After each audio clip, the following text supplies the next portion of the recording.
Ayan, ito na yung ating car mat. O, di ba? Mura lang dito yung nabili ko eh. Kaya talagang napabili na ako.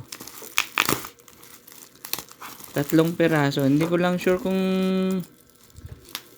okay to sa aking bibinoba. Ayan. So, ang napili ko yung 3 pieces. Isang pang driver side, isang pang passenger side, saka isang pang likod. Medyo butas na kasi yung sa driver side ko. Kaya ito na ang napili kong option. Tumitingin kasi ako nito doon sa mga mga physical store, masyadong mataas. Nasa 9,000, nasa 900 something. Ayan. So dito sa nabili ko 291. Ayan. Oh, legit naman. Oh, di ba?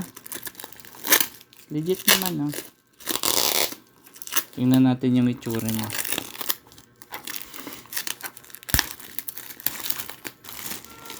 Ayan. So medyo makapal yung ano niya.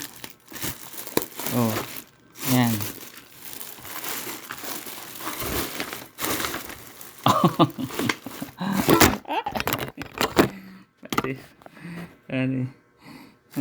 At tamaan ng ating okay, so may hanger pa pala kaya masabit. Oh, eto na. Okay, so ito ano to, paano ba tanggalin? Iniikot o ano? Ito yung panlikod. Wait lang, tingnan natin anong ano to.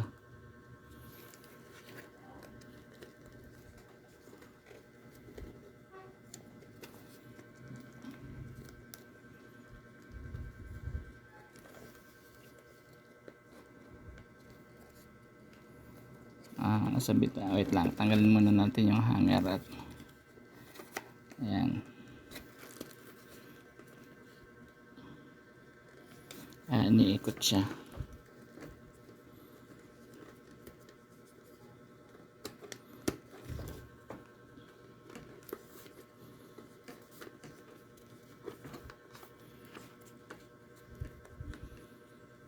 Ayan. Okay. So, ito mga kabidis, 291 ko lang nakuha. Nakikita ko kasi dun sa apps 300 something, and then bigla ko nakita na 291 na lang. Kaya ginawa ko na agad. Ayan. Okay, legit naman siya.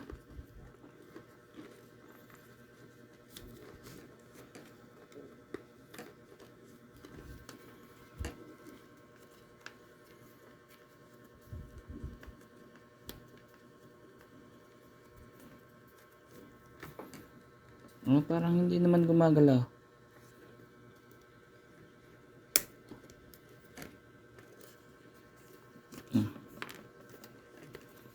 Ano na nga lang.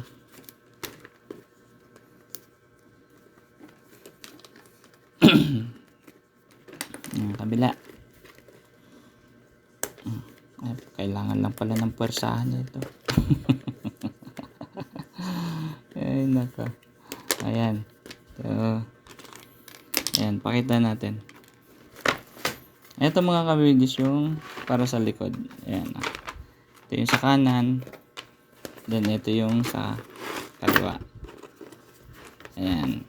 Okay. So, ito naman yung ito yung sa passenger side. Mahaba, oh. Mahaba. Talagang occupied niya yung ano.